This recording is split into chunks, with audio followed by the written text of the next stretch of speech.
Hi, I'm Natasha Sinha, Associate Artistic Director here at Playwrights Horizons, and I just sat down with Jordan Harrison of the Antiquities for In Process.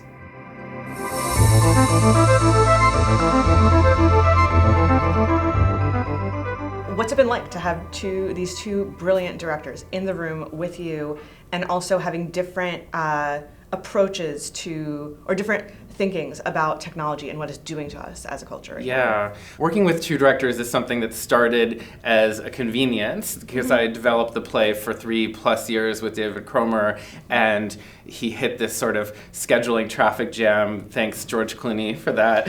And it became necessary to have two directors working on this, and it's turned into what began as a necessity turned into a luxury because they get along so freaking well. They get along with me well. It's just you start to understand how a throuple can be a good idea, because they have.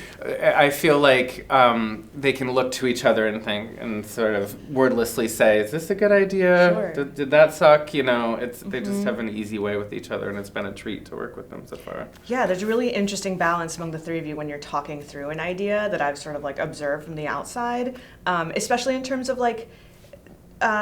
what it means to keep evolving towards having more and more technology available, more and more options. You've talked about sort of the different ways in for David and for Caitlin and for you. Do you want to share any of that? Yeah, I mean, a thing that helped in the development of the play, I suppose my default setting is new technology.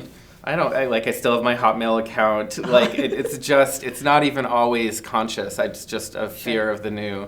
And David is much more in a camp of you can put my cell phone in my head. I can have a chip and not have to raise my hand anymore.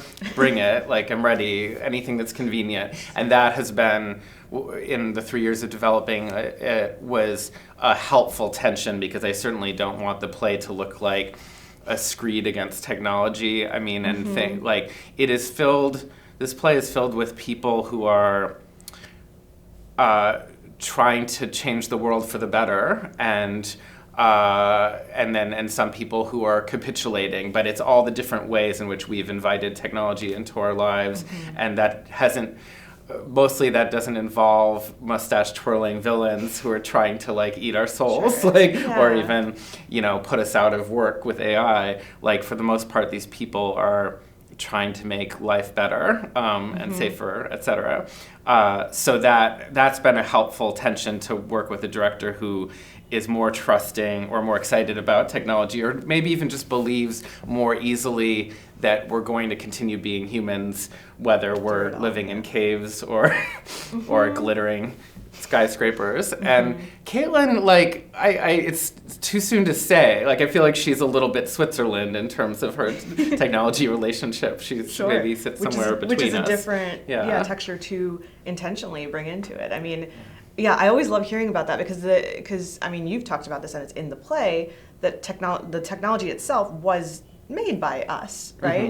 I mean, not you and me, I didn't make a comedian, but humans made this thing, so it really is a reflection on us. It's not this alien, cold, extra thing. There's connective tissue there, and it's easy to sort of cast it as villain in some cases.